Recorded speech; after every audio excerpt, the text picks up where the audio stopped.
Bonjour à tous. Merci d'être aussi nombreux pour cet atelier. La compétition est rude, alors merci.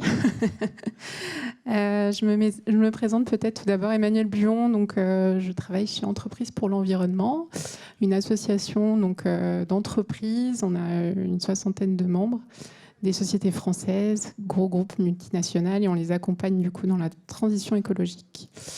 Voilà.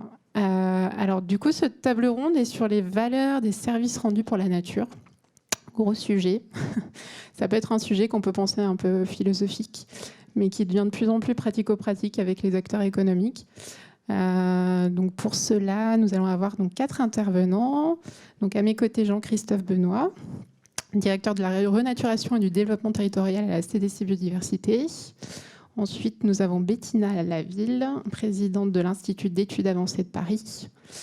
Gilles Kletz, directeur délégué adjoint à la science et chargé des sciences de la durabilité à l'Institut de recherche pour le développement. Et enfin, Nirmala Sion-Massin, qui est directrice de l'expertise au Muséum national d'histoire naturelle.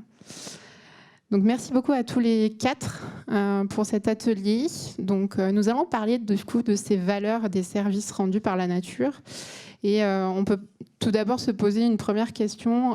Qu'est-ce qu'on entend en fait par ce mot valeur? Qu'est-ce que cela peut signifier, notamment quand on le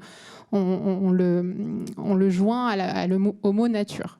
Donc ça, c'est important déjà de poser un peu le concept. Donc peut-être Gilles, vous pouvez commencer sur ce sujet-là. Donnez-nous un peu de poser un peu le bilan et où on en est là-dessus. Alors, l'IPBES et les sciences, je dirais, globales de la biodiversité se sont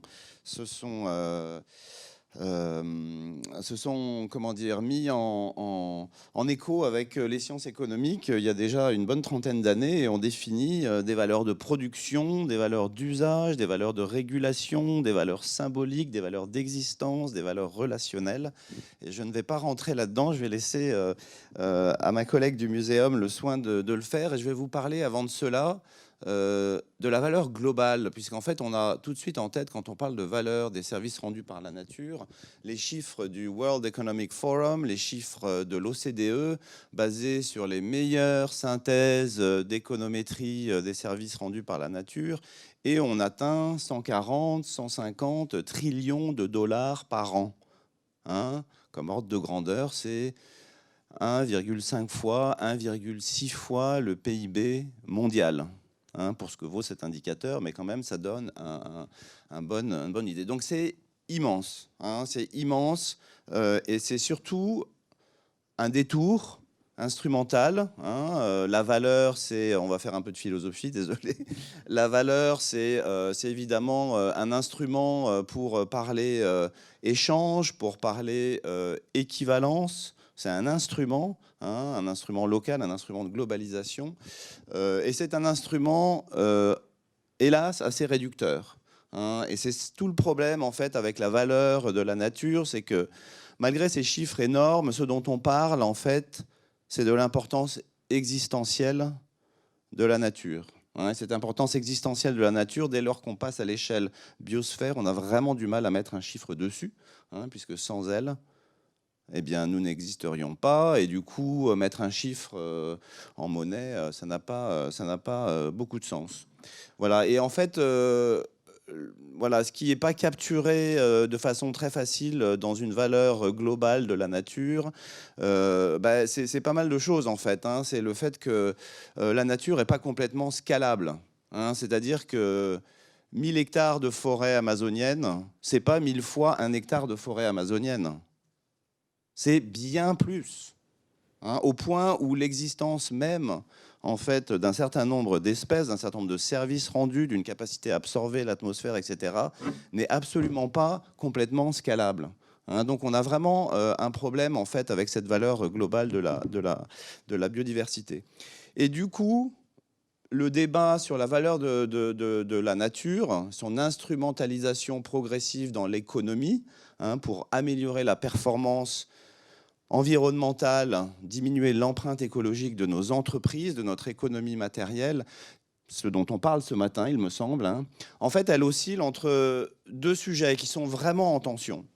Il y a d'une part les métriques et les instruments imparfaits qui sont peu mobilisés encore par le politique, peu mobilisés au total par l'économie matérielle, et seulement par, en gros, les grandes entreprises qui en ont la capacité dans l'économie OCDE et réglementée, hein, et qui essayent progressivement d'améliorer effectivement la performance environnementale de l'économie matérielle et de l'empreinte écologique, mais qui finalement, au regard des données de l'IPBES et de l'érosion constante et accélérée de la biodiversité, n'y parviennent pas assez. Donc cette tension-là, un instrument imparfait, qui évite peut-être le pire, mais qui ne l'évite pas assez, en fait. Et puis, de l'autre côté, l'espèce de cul-de-sac de durabilité dans lequel, finalement, depuis 150 ans, ou depuis la grande accélération, on est, hein, qui invisibilise complètement la nature, sans valeur, sans ces valeurs-là, hein, et qui, moi j'ai l'habitude de dire, génère dans l'économie une espèce d'irresponsabilité illimitée, hein, pour reprendre l'inverse de la SARL, qui est que finalement, on a effectivement un problème majeur de durabilité matérielle de notre économie quand on ne parle pas de valeur. Voilà, donc entre ces deux pôles-là, un instrument imparfait qui évite le pire, mais qui n'est pas assez suffisant, et puis la nécessité absolue de mettre de la valeur, parce que sinon, ce n'est pas pris en compte. On est un peu sans arrêt sur la ligne de crête. Un des autres écueils de la valeur, hein, de la nature, c'est qu'elle ne permet pas de définir les limites. Hein, donc depuis une dizaine d'années, vous avez en tête le donut, effectivement, des planchers sociaux et limites écologiques. Vous avez en tête le dépassement, en gros, du seuil en fait écologique de la planète. Vous avez en tête les notions d'habitabilité, hein, et en fait toutes ces notions-là ne sont pas vraiment définies par la valeur de la nature. Elles sont définies plutôt, hein, par des données écologiques, scientifiques, hein, qui ont conduit à dire à Kunming, Montréal, hein, qu'il fallait qu'on protège un tiers de la planète. Donc il y a une espèce de discontinuité entre les notions d'instruments de marché, de valeur, de performance économique et le besoin absolu et urgent de fixer des limites. Voilà, quelques propos qui sont un peu peut-être une douche froide, ou en tout cas un appel au réalisme. Mais par contre, ma conclusion en ce début de débat, c'est qu'il faut absolument perfectionner nos métriques et nos instruments. Hein, ce n'est pas du tout qu'il ne faut pas aller dans les valeurs, etc. Mais c'est au contraire qu'il faut vraiment qu'on s'attelle non seulement à perfectionner nos instruments, deux, à s'assurer qu'ils soient effectivement mieux intégrés dans les politiques au niveau national, régional et mondial, trois, qu'ils soient mieux appropriés par l'ensemble du tissu économique et des petites PME, y compris dans les pays du Sud et dans les pays qui sont moins réglementés au niveau environnemental que chez nous. Et ça, c'est un effort qui n'est pas facile pour arriver in fine à avoir une économie qui inverse effectivement la courbe d'érosion de la biodiversité. Voilà, je m'arrêterai là pour l'instant. Merci Gilles. Alors vous l'avez noté, hein, c'est cette complexité en fait de la valeur qu'on peut donner à la nature, surtout quand on en dépend, en fait, notre condition de vie en dépend. C'est quand même très complexe et il ne faut pas se réduire non plus qu'à cette mesure. Mais ça tend aussi sur une nouvelle notion, cette notion de rareté finalement, qui intervient avec les limites planétaires. Jean-Christophe, vous pouvez nous en parler ? Bonjour à toutes et tous. Alors, je vais commencer par citer un poète, parce que je pense qu'on a besoin de poésie dans ce bas monde. Et Jacques Prévert a dit « J'ai reconnu le bonheur au bruit qu'il a fait en partant ». Et je pense que pour la biodiversité et les services écosystémiques, c'est un peu la même chose. En fait, on se rend compte de leur valeur et de leur existence quand ils disparaissent. Parce qu'effectivement, nous vivons dans un monde fini, avec des ressources limitées. Alors, on a eu tendance pendant... des économistes ont eu tendance à considérer qu'effectivement on pouvait taper dans ce capital qui semblait illimité, avec une certaine opulence.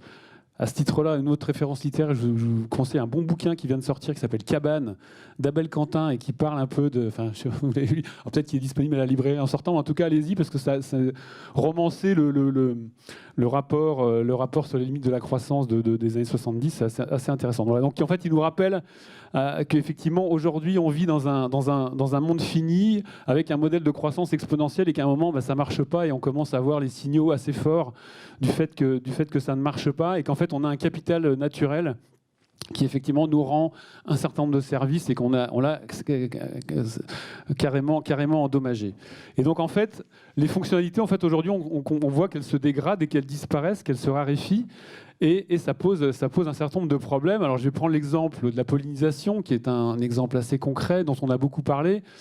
La pollinisation est assurée par en partie des insectes pollinisateurs qui ont beaucoup souffert par tout un tas de raisons, destruction de leur habitat, utilisation de produits phytosanitaires. Et en fait, leur nombre régresse et la pollinisation n'est plus assurée, ce qui entraîne des problèmes de formation de légumes et de fruits, qui est quand même la base de notre alimentation. Donc un problème quand même existentiel à la base. Et en fait, aujourd'hui, ces services qui étaient rendus gratuitement et de manière totalement invisible, donc on ne s'en rendait pas compte, ça commence à se voir, et notamment dans certaines régions du globe, notamment, je ne sais pas si vous avez vu ces photos en Chine, on a des personnes qui pollinisent à la main, en fait, parce qu'il n'y a plus d'insectes qui assurent ce rôle-là. Et puis en Californie, ils ont un peu plus de moyens, ils font ça avec des drones. Mais voilà, en fait, donc, où est le progrès des services qui étaient très, très efficaces, rendus de manière gratuite, aujourd'hui, doivent être faits de manière totalement artificielle, avec des coûts qui sont monstrueux. Donc en fait, cette rareté, on touche à la valeur quand effectivement ils disparaissent. Et donc ça a des impacts directs sur notre vie, sur notre économie. Donc c'est pour ça qu'aujourd'hui on s'y intéresse, on commence à donner une certaine valeur à ces services rendus par la nature, alors qu'une vision très anthropocentrée, on pourra revenir aussi sur ce que signifie une valeur intrinsèque, une valeur matérielle, une valeur voilà. Enfin, ça pose aussi question. On parlait de philosophie tout à l'heure, mais effectivement, en tout cas d'un point de vue anthropocentré sur la pérennité en fait des conditions habitables de la planète, ça pose question. Et donc on commence à intégrer cette valeur dans des décisions politiques, économiques, pas encore suffisamment, mais en tout cas d'aménagement du territoire. Et d'où en fait cette nécessité effectivement d'outils, mais on y reviendra par la suite. Parce qu'en fait, c'est tellement complexe. Aujourd'hui, on ne sait pas par quel bout prendre ce sujet de la biodiversité qui est extrêmement compliqué. Il faut rester très humble. Aujourd'hui, on a une connaissance extrêmement partielle de la biodiversité. On a identifié peut-être 2 millions d'espèces, sachant qu'il y en a plusieurs. On parle de 10 millions. Quand on parle de la biodiversité du sol, on est complètement néophyte sur le sujet. Donc il faut rester très humble aussi sur la vision et le regard qu'on porte sur cette biodiversité qui est très complexe, et tous les liens, toute cette complexité de la biodiversité qui est un réseau du vivant. Ce n'est pas uniquement des espèces mis côte à côte, mais c'est tout ce réseau et ces liens qu'ils ont tissés qui permettent aujourd'hui d'apporter ces services. Merci Jean-Christophe. Donc on le voit bien, en fait, cette rareté qu'on a conscience petit à petit, dont on a conscience petit à petit, et ça c'est important, et on se rend compte aussi que la réglementation évolue là-dessus, le cadre volontaire aussi. Bettina, vous pouvez nous en parler un petit peu ? Bien sûr. Bonjour à tous. Mais je vais peut-être commencer par autre chose, si vous me le permettez. Bien sûr. D'abord, moi, je vous suis très reconnaissante d'avoir marqué comme titre quelle est la valeur des services rendus par la nature et pas par la biodiversité. Parce que, évidemment, je suis, comme tout le monde, adepte de la biodiversité. Je vais parler de la mesure de la biodiversité, mais je pense qu'il ne faut jamais oublier ce mot de nature, justement parce qu'on est là pour essayer de mesurer, de donner des exemples de mesure de sa valeur. Et effectivement, je suis d'accord, il faut la mesurer d'abord parce que dans ce monde, tout se mesure, ça s'appelle la quantophrénie en l'occurrence. Et d'autre part, ce qui ne se mesure pas n'a pas de valeur. Et ça, c'est vraiment le dilemme. Nous, on est tous, en fait, triple d'ailleurs, parce que comme vous venez de le dire, la nature est c'est notre habitat, c'est notre monde, c'est très complexe. Donc, comment mesurer d'ailleurs, comment mesurer la complexité. Donc ça, c'est la première interrogation. Deuxièmement, on ne peut pas s'empêcher de la mesurer, c'est ce que je viens de dire, parce que dans ce monde, tout se mesure. Et puis, comme dirait Shakespeare, misérable est celui qui mesure l'amour. Et donc, en l'occurrence, l'amour de la nature, autrement dit l'attachement à la nature, ne peut pas être mesuré. Et ça, c'est la seule chose qui ne peut pas être mesurée. J'ai envie de répondre à la première question. L'amour que nous gardons-nous de mesurer l'amour que nous portons à la nature? Parce qu'à partir du moment où on quantifie cela, on ne protège plus la nature. On n'a pas cette attitude de symbiose avec la nature que nous avons en fait, je dirais, spontanément, puisque tout simplement nous vivons. Mais en l'occurrence, la nature étant quelque chose d'extérieur à nous, il faut la mesurer. Alors, je vais venir à votre question. Effectivement, au niveau économique, on mesure le climat, ça on le sait bientôt, bien sûr, mais, et bientôt d'ailleurs, c'est bientôt, mais on le mesure aussi, on mesure aujourd'hui la biodiversité d'abord par l'introduction de la biodiversité dans la CSRD. Je vois que cette année, il y a à peu près 40 ateliers ou presque sur la CSRD, mais à l'intérieur de cette CSRD, il y a la mesure là de la biodiversité. Et c'est quelque chose de très important pour deux raisons. Premièrement, parce que, en tout cas pour un certain nombre d'entreprises, les plus grandes dans un premier temps, c'est obligatoire. Et c'est la première fois, je veux dire. Alors, vous me direz, le carbone, c'est pareil. Pas tout à fait, parce qu'il y avait beaucoup plus d'obligations, ou en tout cas d'obligations que les entreprises se sont données à elles-mêmes, de mesurer le carbone que la biodiversité. Donc ça, il faut aimer la CSRD pour cela, et surtout d'ailleurs la sauvegarder, conférer l'actualité et tout ça. Bon, donc ça, c'est très important. Deuxièmement, on voit bien, toutes les entreprises avec lesquelles je discute, c'est sûrement ce qu'il y a de plus difficile, encore une fois, à mesurer. Le carbone, je ne dis pas que c'est simple, mais il y a quand même aujourd'hui toutes sortes de référentiels. Bon, aujourd'hui, on commence à avoir des référentiels, en particulier d'ailleurs tout le débat sur la TNFD, qui est un très grand champ d'expérimentation, de débat, et les entreprises y sont extrêmement attachées, je crois, puisque c'est un cercle qui marche très bien et qui commence à définir une valeur de la biodiversité de plus en plus importante. Mais la CSRD, qui est le reporting, la redevabilité, c'est quand même plus original. Je ne parle pas de grandes entreprises qui ont leur activité à partir des plantes ou des industries de luxe, par exemple, qui manient l'ensemble des raretés de la nature et qui font, je dirais, leur valeur et leur prix là-dessus. Mais toutes les entreprises se rendent compte, en fait, avec la mesure de la biodiversité, qu'il y a une prairie devant chez elles, etc., que dans leur chaîne de valeur, l'utilisation de la nature est absolument constante. Et donc, et ce qui y a d'ailleurs d'amusant, c'est entre les deux, entre le carbone et la biodiversité, mesurer la biodiversité, donc sauvegarder la biodiversité, fait qu'on protège, qu'on stocke le carbone aussi. Et donc, c'est le fameux va-et-vient entre le carbone et la biodiversité. Donc, voilà. Alors, en même temps, est-ce qu'à partir de là, mais on va en parler, est-ce qu'à partir de là, il s'agit, la biodiversité est un service rendu par la nature.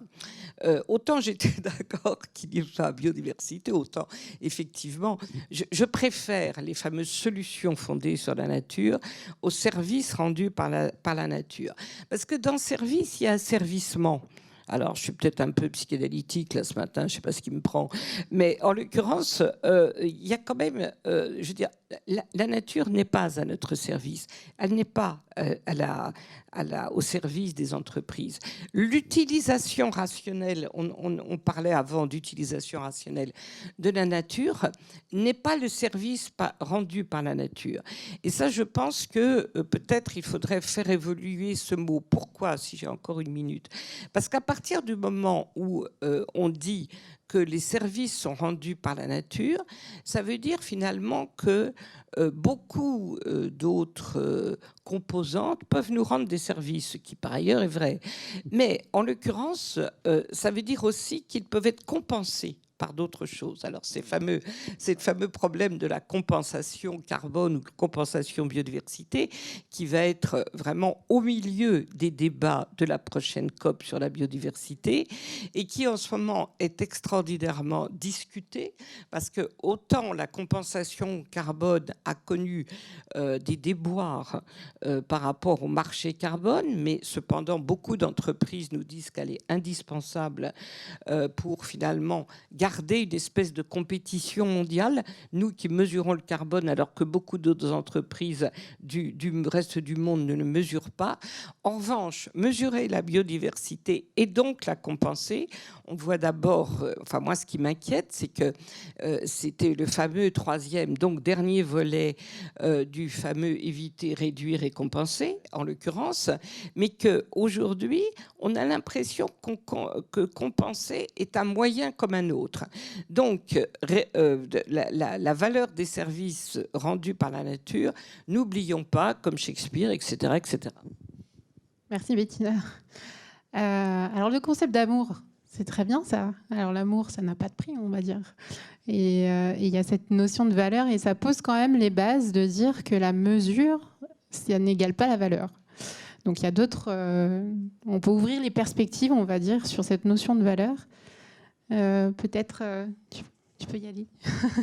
Merci. Donc bonjour à toutes et tous. Alors effectivement, beaucoup de choses ont été dites et très bien dites par mes copanélistes, mais peut-être faire un petit pas en arrière et notamment revenir à un rapport assez récent donc, de l'IPBES qui s'est vraiment intéressé justement à cette question des valeurs et non pas de la valeur. Et qui a défini un peu 3 grands types de valeurs. Les valeurs instrumentales qui regroupent en clair ce qu'on a appelé les services de production. Donc la nature produit des choses qu'on peut utiliser pour manger, pour se nourrir, pour construire, etc. Les services de régulation qui permettent notamment à ces services de production de fonctionner. Et c'est vraiment ce qui a fait l'objet le plus d'attention, d'études, d'évaluation. Mais il y a aussi des valeurs relationnelles qui sont comment on vit avec la nature, quelles sont nos interdépendances. Ça peut être aussi l'impact, enfin les liens entre notre santé mentale et la nature. Il y a des études qui ont montré tout cela. Après, je pense que chacun d'entre vous conviendra volontiers que être dans une forêt, c'est plus agréable qu'être sur le périphérique, à peu près. Et qui peuvent aussi invoquer des notions de sacré, des notions d'identité, le fait que telle ou telle espèce puisse être un symbole fort pour une communauté et ainsi de suite. Et puis la valeur intrinsèque de la nature, c'est-à-dire sa valeur indépendamment de nous et qui interroge aussi pourquoi l'espèce humaine aurait priorité sur les autres vivants qui sont sur la planète avec nous. Donc, et alors peut-être pour illustrer un petit peu ces valeurs-là qui vous paraissent peut-être un peu philosophiques et conceptuelles, je voudrais prendre l'exemple de l'intensification de l'agriculture qui a eu lieu en Europe et notamment dans notre pays après la Deuxième Guerre mondiale. Et donc là, on était clairement sur un objectif bien identifié, sur une valeur instrumentale qui est la production par ces écosystèmes de nourriture. Donc tout a été fait pour maximiser cette valeur-là. Et ce qu'on voit, c'est que déjà au sein des valeurs instrumentales, ça a eu des impacts sur d'autres valeurs moins directes, sur la qualité de l'eau, sur la régulation même du cycle de l'eau, des problèmes de sécheresse ou d'inondation, sur la qualité des sols, sur la pollinisation. Ça a été mentionné par Jean-Christophe. Et donc ça, c'est un premier point et qui n'était pas du tout pris en compte dans ce choix d'augmenter cette valeur-là. Mais ça a aussi touché les valeurs intrinsèques. Donc, je dirais les données sur notamment la dynamique des oiseaux communs et notamment les oiseaux des milieux agricoles montrent que ces populations sont en fort déclin depuis plusieurs décennies en France, au niveau européen. Vous avez peut-être vu que le WWF au niveau mondial là, vient de sortir la dernière version de l'indice Planète Vivante qui montre qu'on a perdu depuis les années 70 près de 75% des populations de vertébrés. Je ne sais pas si c'est juste terrifiant. Et on part des années 70, c'est-à-dire tout ce qui s'est passé avant. Et vous vous doutez bien qu'on ne partait pas d'une nature parfaitement florissante et préservée, n'est même pas pris en compte dans ces 75%, quoi. Donc, enfin 73, bref, mais vous voyez l'idée. Et donc, voilà, la nature pour elle-même, tous ces vivants, ces oiseaux qui étaient avec nous, et probablement les oiseaux sont un indicateur en fait de ce qui se passe chez les insectes, chez un certain nombre de plantes, etc. Tout ça s'est effondré, tous ces compagnons, si vous voulez, ont disparu, bon, sans avoir voix au chapitre. Et les valeurs relationnelles, si vous voulez, j'ai eu par exemple écouté l'autre jour une émission de radio qui interrogeait des gens qui avaient vécu enfant le remembrement. Et je dirais que c'était un témoignage, mais plus que poignant, quoi, d'un impact extrêmement fort sur justement des enfants qui avaient vu tout leur monde, leur paysage être très brutalement, violemment transformé. Et ça, donc, je dirais, c'est une belle illustration, même si elle est triste, de cette valeur relationnelle et de comment derrière ça a structuré aussi leur façon de penser et leur lien avec la nature. Et ça, je dirais, ça c'est autant sur la partie de régulation, on commence à essayer d'approcher ça, même s'il y a un moment où comment est-ce qu'on évalue le fait qu'on n'ait plus d'eau potable, par exemple. C'est quoi la valeur de ça ? Alors, on peut dire, oui, ça va nous coûter très cher, il faut faire venir de l'eau d'ailleurs, etc. Mais c'est quand même... et donc ça, c'est quelque chose que l'IPBES met en avant aussi, c'est-à-dire qu'il y a des valeurs qui sont incommensurables et il y a des valeurs qu'on ne va pas savoir comparer, en fait. Et la perte d'un site sacré, par exemple, la perte d'une partie de notre identité, de notre patrimoine, comment on mesure ça et comment on le compare avec des choses, pour le coup, qu'on sait très bien mesurer, de bénéfices économiques et ainsi de suite. Donc ça me paraît vraiment une illustration de ces différents types de valeurs. Je pense que c'est intéressant aussi de rappeler les notions un peu de valeur du passé, de l'histoire et du futur. Il y a aussi cette dimension-là avec la biodiversité, c'est-à-dire que c'est l'intégration, en fait, ce qu'on observe de la biodiversité nous apprend aussi l'histoire de l'écosystème, de notre trajectoire, de ce qui nous a amené là. Donc si on le détruit, on perd cette archive, si vous voulez. Et c'est aussi on a parlé de valeur d'assurance pour le futur, c'est-à-dire qu'il y a des choses de biodiversité où à l'heure actuelle on se dit bon bah voilà, peut-être il n'y a plus de tourterelles des bois, c'est pas très grave, on a des pigeons à la place ou que sais-je, mais peut-être que on va dans 10 ans, dans 50 ans, dans 100 ans, les gens qui seront là se diront mais en fait cette espèce-là, on en a un besoin criant, elle recèle un médicament incroyable contre une maladie qui n'existe pas encore aujourd'hui. Enfin, donc c'est aussi comment on se positionne dans le temps que ces valeurs révèlent. Et peut-être pour pas être beaucoup plus longue, je pense que ce qui est intéressant, il faut évidemment avoir ce lien et cette prise en compte des non-humains et des écosystèmes pour eux-mêmes. Mais les services écosystémiques, le concept me paraît aussi intéressant parce qu'il révèle comment les groupes humains, au sein de nos sociétés et entre nos sociétés, on interagit au travers de la nature et comment les décisions des uns vont avoir des impacts sur les autres. Et donc, comment je dirais le fait que certains souhaitent maximiser certains services, retirer certaines valeurs de la nature, va affecter la façon dont d'autres, et la possibilité même pour d'autres de retirer ces bénéfices-là, mais je pense, ou d'autres bénéfices, mais je pense qu'on y reviendra dans la suite de la table ronde. Merci Nirmala. On voit bien, je pense que vous avez bien compris cette notion de complexité par rapport à la valeur. Ce que vous disiez, en tout cas, ce qui est important de retenir, c'est vraiment cette notion de rareté qui entraîne cette notion de valeur et de calcul de valeur et de valorisation de la nature. Ce qui est important aussi, c'est de ne pas faire le lien trop court en fait, entre mesure et valeur. Et aujourd'hui, on fait beaucoup de raccourcis au niveau économique. Ce que disait Bettina, c'est tout ce qui ne se mesure pas n'a pas de valeur.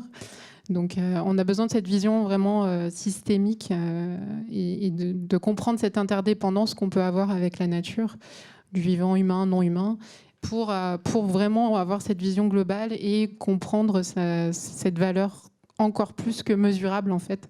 Donc aujourd'hui, comment on fait en pratique? On a besoin tout de même de faire le pont avec l'économie. Donc c'est vraiment indispensable aujourd'hui, on le voit par rapport à cette rareté. Donc l'idée de cette deuxième question, c'est vraiment pour vous comprendre comment on pourrait faire ce pont-là. Et Bettina, alors Gilles a parlé de gros montants. Est-ce que vous pouvez revenir un petit peu sur ces gros montants et qu'est-ce qu'on en fait du coup?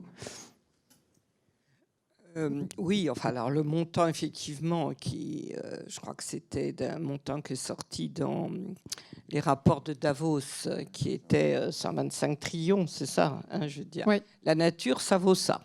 Bon.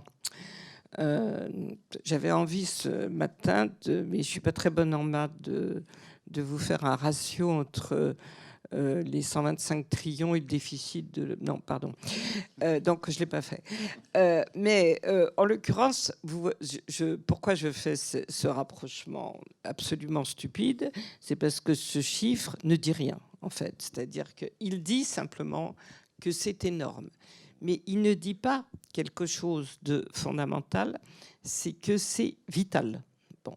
Tout simplement, si vous m'avez invité, c'est parce que j'ai eu la chance de faire un cycle à l'IEA, parce qu'on me connaît plus sous l'angle Comité 21 maintenant, mais qui s'appelait « Comment mesure-t-on est-ce qu'on doit mesurer ou comment mesure-t-on la valeur de notre monde ?»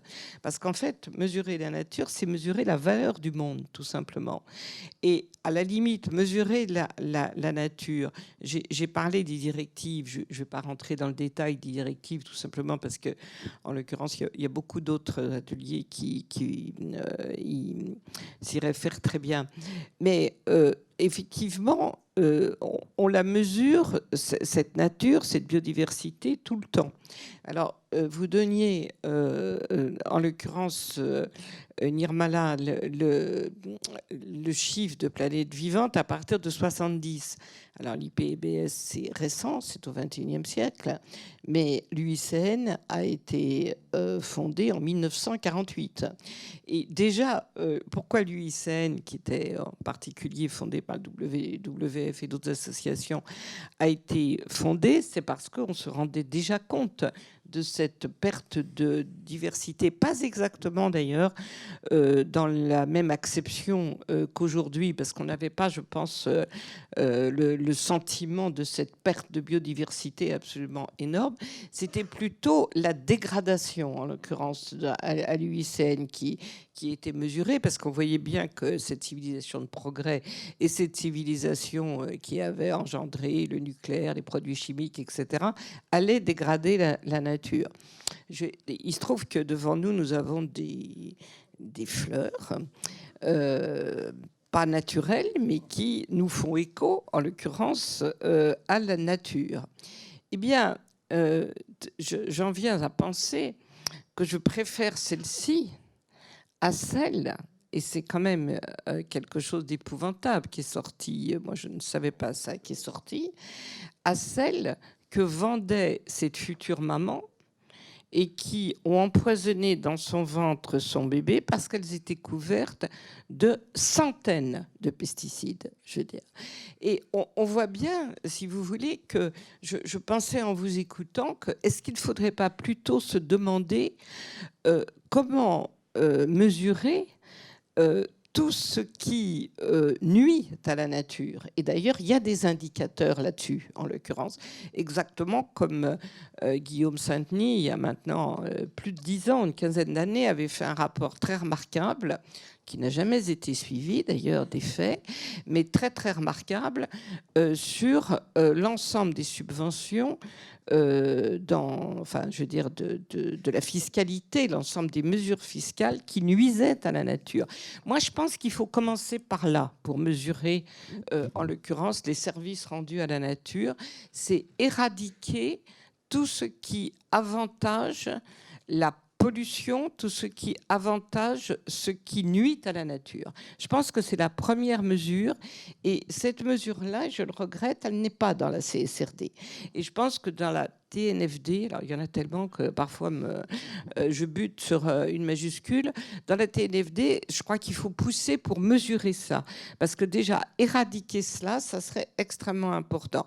Mais ça veut dire par exemple qu'il faut reprendre le programme REACH au niveau européen, alors que la seconde phase du programme REACH en ce moment est suspendue et qu'il n'a pas été décidé dans le Green Deal, qui est pourtant une grande avancée, de continuer là-dessus. Bon, vous voyez, il y a tout ce genre de choses. Alors, sur, en fait, la mesure, je vais donner un exemple, puisque vous avez sorti des exemples et que je ne l'ai pas fait à la première intervention.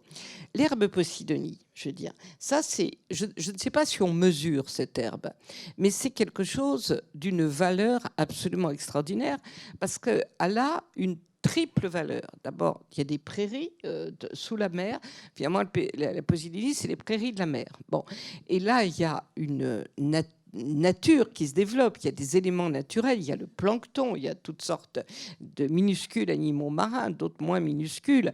Les poissons s'en nourrissent, etc. Donc, premier service. Deuxième service qui est extrêmement important, c'est que son abondance fait reculer la force des vagues, et à partir du moment où vous reculez la force des vagues, le littoral est moins grignoté. Je veux dire, donc ça c'est très important.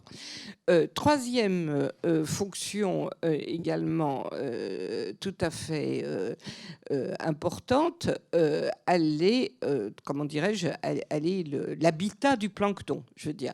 Et le plancton, pour reprendre ce que vous avez dit, c'est vraiment d'une richesse, et d'une richesse future, parce que finalement, on commence seulement à se rendre compte des richesses du fond de la mer, et Dieu merci, il y a ce grand accord qui va commencer à préserver la biodiversité du fond des mers. Eh bien, là, voilà. Donc ça, c'est une triple valeur. Comment mesure-t-on ça? Je veux dire, on le mesure d'abord, évidemment, par la connaissance, hein, pour répondre à votre question. Premièrement, mesurer ce qui nuit à la nature. Deuxièmement, mesurer et favoriser ce qui comment dirais-je, conduit à une plus grande connaissance, d'où l'IPBES, d'où l'UICN, d'où tous ces organismes, d'où le fait qu'à CDC Biodiversité, vous mesurez la valeur économique, ce qui ne veut pas dire, et quand on connaît bien vos travaux, la valeur marchande. Bon. Troisièmement, ne pas confondre la valeur économique avec la valeur marchande. Ça, c'est très important. Du coup, marché de la biodiversité, attention que cette valeur économique ne devienne pas la valeur marchande. Et quatrièmement, effectivement, les instruments des directives, etc., CSRD, TNFD et tout, mais toujours garder qu'il y a, exactement comme dans le carbone, là, qu'on ne mesure pas la vie. Et que la biodiversité, avec tous ces indicateurs, d'abord, on n'y arrive pas. Hein, je veux dire, il faut quand même bien le dire. Alors, il y a des gens plus compétents autour de la table pour parler de ça. Mais ce qu'il y a d'évident, c'est que dans les différentes COP, depuis Nagoya, on essaye de faire des indicateurs biodiversité. Il y en a plein, mais ils sont tous insatisfaisants. Tous les économistes et les scientifiques le disent. Donc, dans la valeur de la nature, il y a quelque chose qui ne se mesure pas. Merci Bettina. Merci pour cette vision aussi différente de mesure des nuisances en tout cas. On a moins l'habitude en tout cas de le voir aujourd'hui. Gilles, aujourd'hui on a quand même des indicateurs un peu partout qui se développent. Voilà, ça donne un premier, on pourrait dire, des premiers outils pour pouvoir valoriser. Comme diraient les Québécois, c'est pas si pire finalement. Mais qu'est-ce qu'on peut en faire et comment on ouvre un peu ces perspectives? Les exemples de services rendus par les écosystèmes très concrètement à travers le monde sont extrêmement nombreux et ils sont finançables. Donc, Bettina a parlé très justement des herbiers marins de Posidonie. On peut parler des mangroves comme solution fondée sur la nature pour lutter contre l'érosion des côtes, qui est un problème absolument critique dans beaucoup d'endroits. On peut parler évidemment de la restauration des forêts naturelles comme moyen mixte et combiné de capter du carbone, ce qui est finançable, et de restaurer de la biodiversité. On a évidemment tout ce qui est ce qu'on appelle les villes éponges, les villes vertes, les trames vertes et bleues en milieu urbain, qui sont une façon extrêmement rationnelle et économique en fait de gérer les questions d'évacuation des eaux, de qualité de l'air, de qualité de l'habitabilité des villes, et qui sont utilisées à grande échelle et avec des financements à hauteur de centaines de millions d'euros dans les villes chinoises, dans les villes latino en ce moment, à bien des égards. Donc en fait, des solutions fondées sur la nature qui sont passées dans la sphère de l'économie et de la solution tout à fait bancable, il en existe plein. On a un problème, moi que j'ai vécu pas mal en étant banquier public du Sud à travers l'Agence française de développement aussi, sur la performance de ces solutions fondées sur la nature. Est-ce que c'est mieux que des solutions grises? Quand on restaure une mangrove, est-ce que c'est mieux que de faire une digue en béton? Sur le long terme, en termes d'entretien, d'investissement, de qui va s'en occuper. Voilà, ça c'est des questions qu'il faut encore fouiller, parce que finalement, bien souvent, devant des services publics, devant des banquiers publics ou des banques centrales, on a ces questions, est-ce que ça va marcher, etc. Nous, écologues, etc., on en est convaincus, mais encore faut-il le démontrer. Donc vous voyez qu'on est dans cette tension en ce moment, où on a développé des métriques à travers les notions complexes de valeur de la nature qui vont assez loin. La TNFD, moi j'ai beaucoup donné là-dedans pour qu'on ait un cadre de reporting non financier sur les performances de la biodiversité en double matérialité. Vous voyez ce que ça veut dire, donc à la fois l'impact de son activité sur la nature et puis à la fois le risque qu'un effondrement de la nature va faire sur votre chiffre d'affaires. Ça, moi, j'y crois et je pense que c'est quelque chose qui va se développer. C'est basé sur des métriques très concrètes. Vous avez la Banque de France qui a lancé son étude sur la dépendance de la rémunération de l'ensemble des fonds privés français aux services rendus par les écosystèmes et qui atterrit sur un fait incroyable, un chiffre incroyable. C'est-à-dire que sur 1500 milliards, en gros, domiciliés en France en gestionnaire de fonds, il y a 40% de ces fonds qui dépendent directement de l'état, de la quantité, de la saisonnalité, de la régularité de l'eau. Eau qui est un des premiers trucs qui va changer avec l'impact du changement climatique. Et qui change déjà. Voilà, la Banque centrale néerlandaise a fait la même étude sur son périmètre, atterrit à peu près sur les mêmes chiffres, 50%. Donc on est sur des métriques extrêmement fortes. Et Bettina, très justement, parlait de subventions néfastes à la biodiversité. En Europe, on a un instrument qui s'est développé qui s'appelle la taxonomie, taxonomie environnementale, qui identifie précisément ce qui est néfaste, ce qu'il faut exclure et ce qui est bon. Donc vous avez vraiment une traduction instrumentale des notions de valeur de la biodiversité qui est extrêmement efficace. Pour autant, on est dans une tension extrême en ce moment parce que, d'une part, la biodiversité continue de s'effondrer, on n'arrive pas à inverser ça, et d'autre part, toutes ces valeurs instrumentales, etc., sont infichu, passez-moi l'expression, d'empêcher en fait une espèce d'érosion réglementaire en ce moment, hein, qu'on voit et pour lequel moi je ne peux pas m'empêcher de témoigner. Donc que ce soit les installations classées et les seuils de protection environnementale autour des installations classées qui s'est dégradé récemment, les notions de protection forte et protection stricte dans les aires marines protégées, la loi littorale, la façon dont on revient sur le zéro artificialisation nette, hein, les problèmes de déforestation importée et où on a en fait un délai reculé l'application de cette loi qui est fondamentale dans les pays du Sud, la restauration des terres dégradées au niveau européen où on a finalement aussi un peu reculé devant l'obstacle en dégradant, etc. Donc en fait, cette capacité instrumentale forte autour de la nature, de la valeur de la nature, ne nous permet pas de contrer un certain nombre de coups de boutoir sur la difficulté du secteur économique, mais c'est-à-dire nous tous, hein, à vivre dans des limites.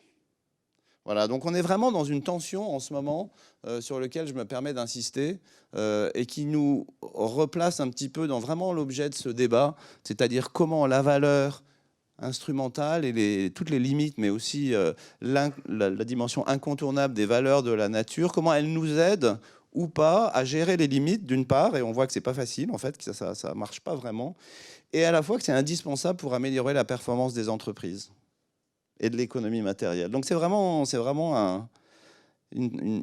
comment dire, un moment très tendu là-dessus. Merci Gilles. Cette notion de limite est vraiment primordiale, on va dire. Et une autre notion, c'est aussi par rapport à tous ces indicateurs, donc il y en a beaucoup. Pris individuellement, c'est très cohérent, mais après, il y a le problème d'agrégation aussi.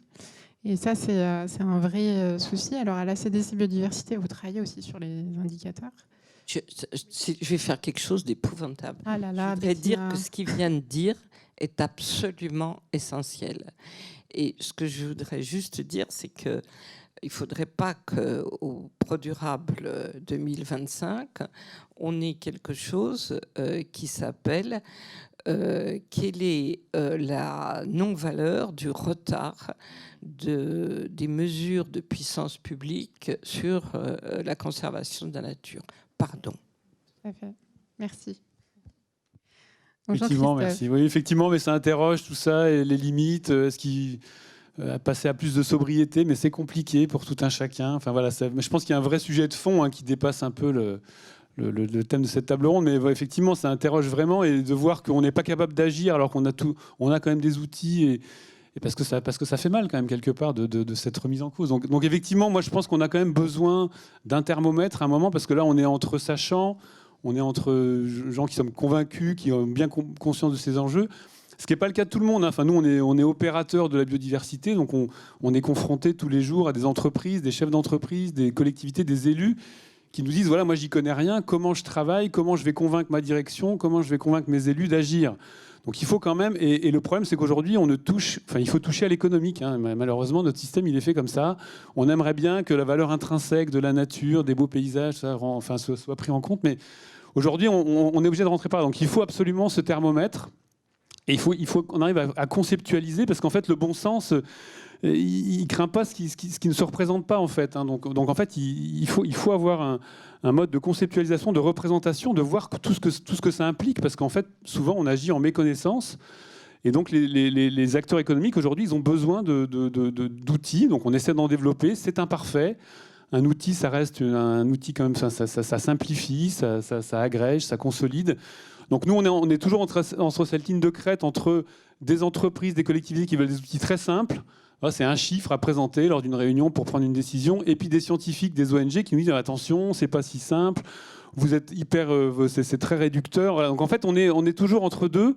Malgré tout, il faut y aller parce qu'il y a urgence à agir. Moi, je leur dis à chaque fois, il faut y aller. Le problème, c'est comment on agit bien, voilà, en évitant tout ce qui est greenwashing. Enfin, on a tous le spectre du marché carbone et toute cette compensation carbone en tête. Donc, ne refaisons pas ces mauvaises. Mais en tout cas, aujourd'hui, on sait faire. On a ce qu'il faut. On a des outils. On a des plans d'action. Il faut passer à l'acte. Mais Et il faut apporter des solutions et des réponses aux acteurs économiques. Donc nous, on a développé, je vais donner un exemple, un outil qui est ce qu'il est, donc le Global Biodiversity Score, qui vise à évaluer l'empreinte biodiversité d'un acteur économique ou d'une collectivité sur l'ensemble de sa chaîne de valeur. Et en fait, on part d'une métrique qui s'appelle le MSA, hein, donc le Mean Species Abondance, qui en fait mesure l'intégrité d'un écosystème. Pour faire schématique, on prend des carrés de 1 km. On a un MSA de 100 pour une forêt primaire hein, qui n'a jamais été impactée par l'activité humaine, et on a un MSA de 0 pour un parking flambant neuf, si vous voulez. Et en fait, on va évaluer, on va voir quel est l'impact de l'activité économique sur cette intégrité de l'écosystème. On va avoir des MSA à 30, à 40, à 50. Voilà. Donc c'est un outil qui existe, qui est totalement imparfait, qui a une approche quand même assez macro, donc à une échelle plutôt globale.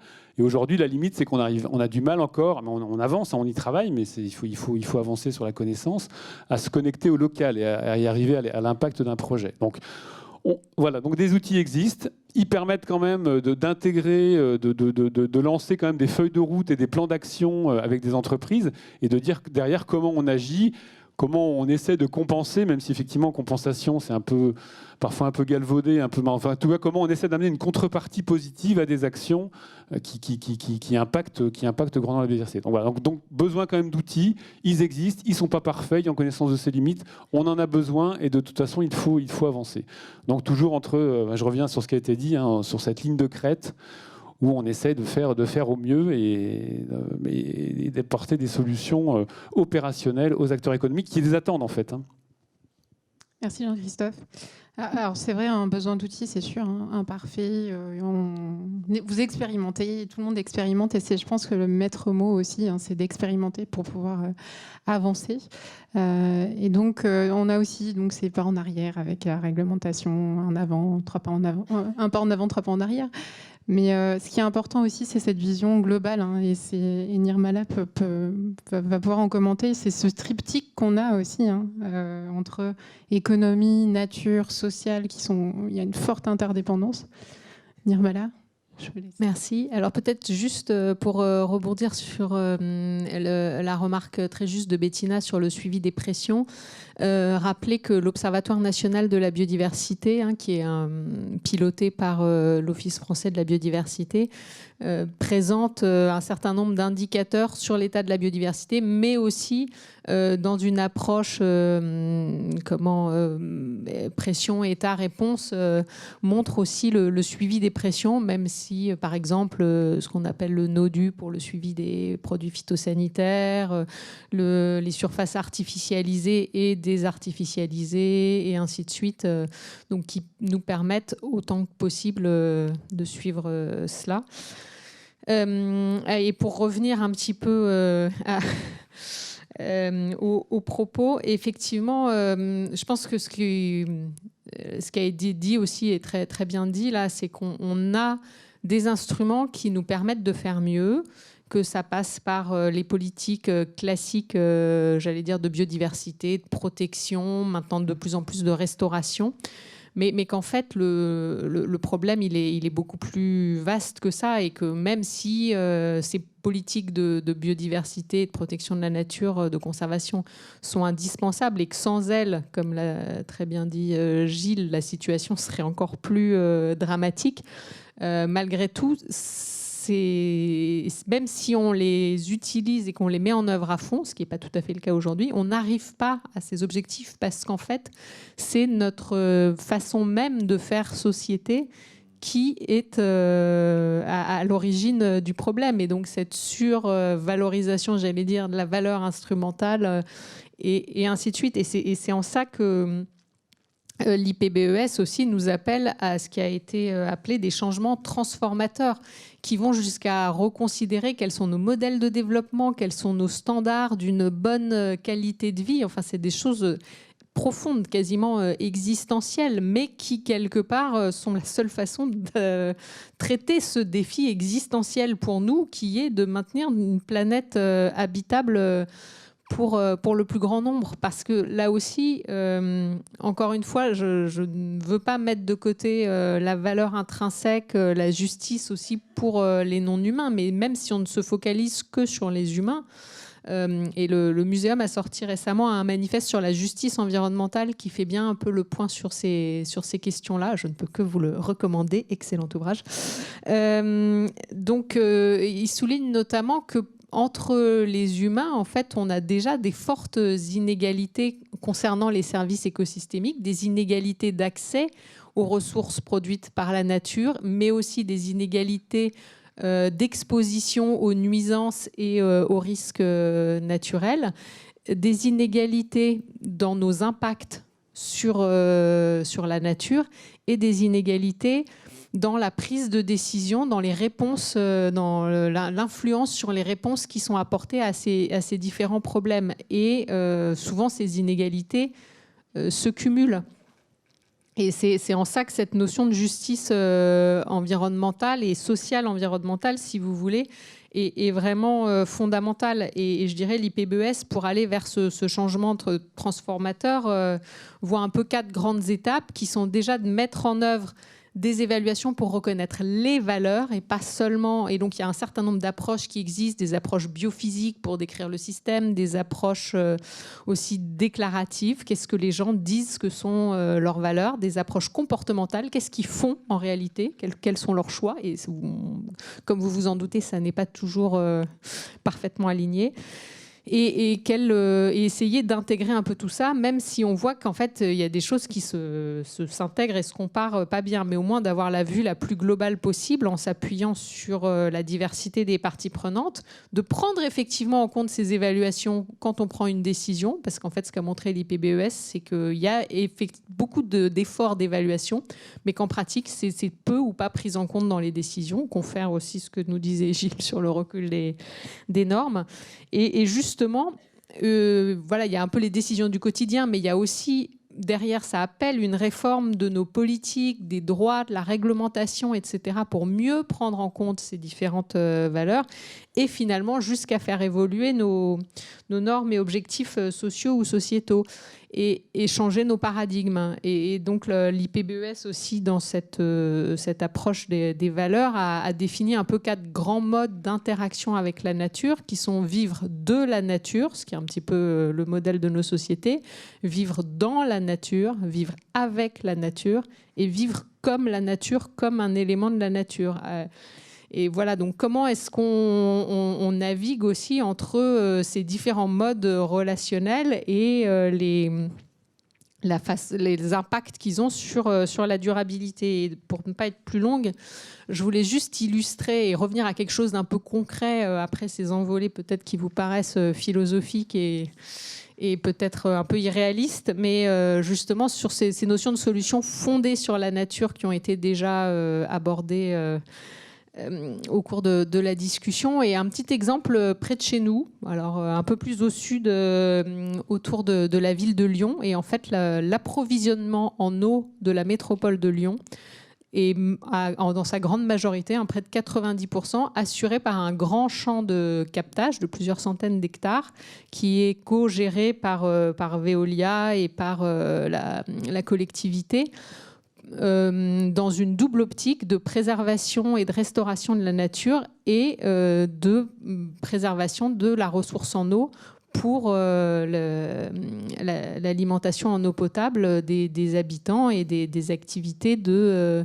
la métropole. Et donc, c'est depuis, je crois, 1999, c'est l'UICN dont on parlait tout à l'heure, qui a proposer ce concept des solutions fondées sur la nature et tout un cadrage, et donc qui fait aussi tout un travail de collecte de ces exemples et bonnes pratiques que vous pouvez retrouver sur le site de l'UICN. Je vous encourage à aller vous en inspirer. Et donc, dans ce cas présent, en fait, l'eau n'a pas besoin de traitement quand elle est prélevée au sein de cet écosystème grâce et donc ça, c'est quand même une valeur assez incommensurable, me semble-t-il, même si elle se mesure aussi combien ça coûterait de construire une usine de potabilisation et puis quel est le coût si on sait qu'on ne peut pas potabiliser l'eau au-delà de certaines valeurs de polluants présents, quoi. Donc Donc ça, c'est un exemple assez, me semble-t-il, inspirant de comment mieux vivre déjà avec, voire dans la nature et non pas seulement de la nature. Merci Nirmala. Merci à tous les quatre. Je pense que le point important aussi, c'est qu'il y a plein de choses, plein d'actions qui sont faites et qui peuvent être multipliées. Donc il y a un besoin aussi d'accélérer, de passer à l'échelle, de communiquer sur ces bonnes pratiques. On retiendra donc que cette valeur est quand même très complexe et que la valeur n'est pas de la mesure. On ne peut pas la réduire à la valeur seulement économique. Il y a tout un écosystème à prendre en compte. C'est le mot, en fait, c'est très bien sur la biodiversité, mais c'est ce cas-là aussi pour la valeur de la nature. Et cette réduction donc, qui est quand même très dangereuse, de ne pas limiter uniquement à ces chiffres et ce qui est quantifiable. Je finirai juste par... il faut expérimenter. Ce sera la lettre mot pour les prochains mois, prochaines années. C'est accélérer l'expérimentation pour pouvoir renverser la tendance que l'on souhaite tous. Je ne sais pas si on a encore une minute pour s'il y a des questions. Je suis désolée, on a un peu traîné. Oui. Ah, attendez, on va prendre le micro. Une première question.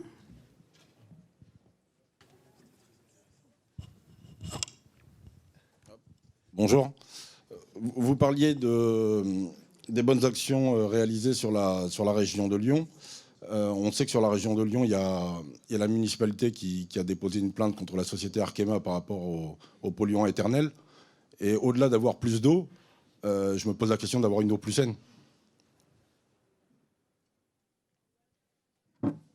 Merci. Peut-être, mais merci. Effectivement, on est là un peu sur deux échelles différentes, c'est-à-dire qu'en France, on a globalement une problématique de certaines activités, notamment agricoles, sur les aires de captage d'eau potable qui peuvent conduire à une dégradation forte, voire à une inexploitabilité de ces captages parce que les taux de phytosanitaires et de nitrates, etc., peuvent être trop élevés. Donc là, c'est déjà une première façon de montrer que cette problématique-là peut être gérée de façon durable, soutenable économiquement et apporter un certain nombre de co-bénéfices grâce à la mise en place d'une approche fondée sur la nature. Maintenant, la problématique des polluants éternels, malheureusement, elle est juste terrifiante parce que c'est des choses effectivement qu'on n'a pas mesurées pleinement. Et je dirais, ces pollutions, elles sont, même si on arrête tout, elles sont là et comme leur nom l'indique, elles sont là pour longtemps et elles sont là partout. Si vous prenez l'exemple des PCB qui sont des molécules aéroportées, en fait, on en retrouve presque autant au Kerguelen, donc au fin fond de l'océan austral, que là où on est à des milliers de kilomètres de toute activité industrielle, que dans le delta du Rhône, quoi. Donc c'est malheureusement ça dépasse largement. Simplement un petit mot pour vous dire. On a parlé de valeurs, on a parlé d'instruments, on a parlé aussi du coup de performance des institutions. À l'Institut de recherche pour le développement, on a une tour d'observation scientifique du développement durable à travers le monde. Et globalement régler les problèmes de biodiversité, on se rend compte que les endroits dans le monde où ça se passe le moins mal, ça dépend d'un ensemble de facteurs. Il y a vraiment besoin de régulation forte, c'est-à-dire d'un État qui est capable d'interdire les polluants éternels et de faire de la norme. On a besoin ensuite effectivement d'instruments pour une performance de l'économie matérielle, des entreprises, des territoires, qui évoluent et qui s'améliorent sans arrêt. On a besoin de culture de nature. On a besoin de valoriser dans nos métiers, dans nos postures, dans nos individualités, etc., l'amour de la nature dont parlait si justement Bettina. On a besoin de collectifs forts.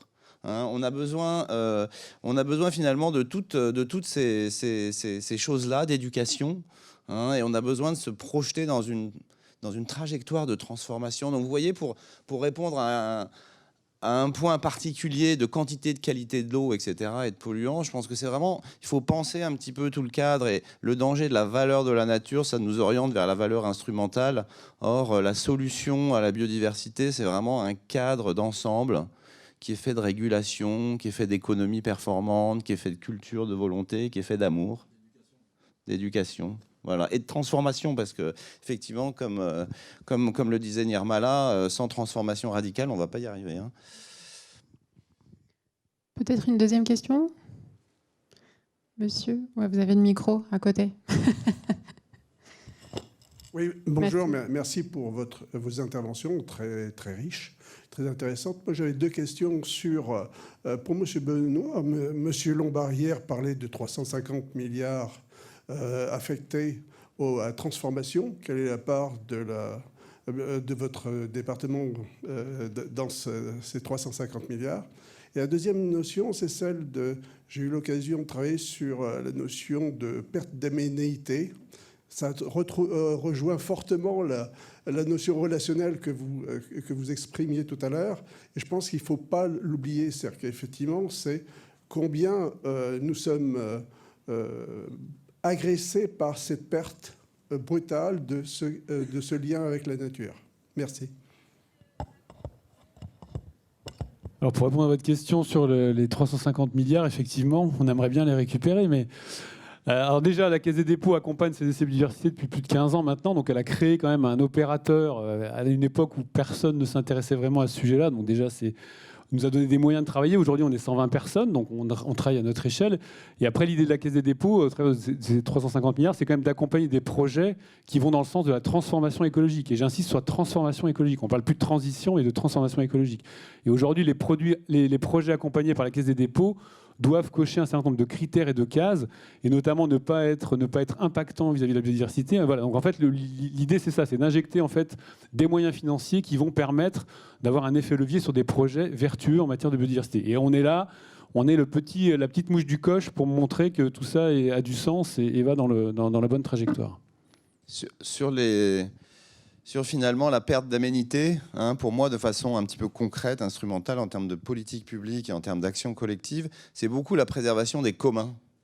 Hein, c'est énormément comment on construit, on protège, on réinvente, hein, on consolide des communs dans un monde en transformation écologique très rapide. Et ça, c'est essentiel sur les bassins versants, sur nos forêts, sur nos cours d'eau. Hein, voilà, il y a un moment où, effectivement, moi, quand je parle de limites, c'est beaucoup s'assurer qu'on garde des communs qui sont, effectivement, au bénéfice de la communauté, etc., plutôt que de façon trop privative, en fait. Voilà. Et donc ça, ça se traduit territorialement, hein, de façon très concrète. Vous connaissez les solutions. Juste un mot chacun, s'il vous plaît, parce qu'il y a un autre atelier. Pour prolonger cette notion de commun, moi j'aimerais parler de patrimoine aussi, et notamment de patrimoine naturel. Et je pense qu'il faut aussi, on voit bien sur le patrimoine culturel à quel point ce sont des marqueurs de notre identité et l'importance qu'on met à préserver ces joyaux, et c'est comme Notre-Dame, le Mont-Saint-Michel, la Joconde, tout ce que vous voulez, et reconnaître aussi notre patrimoine naturel et à quel point il fait partie de notre identité en tant que société, en tant que nation. Le Code de l'environnement dit que dans ses propos introductifs, que la biodiversité fait partie du patrimoine commun de la nation. Et donc c'est ça aussi qui me paraît important de souligner. Bettina, une dernière phrase et après on arrête.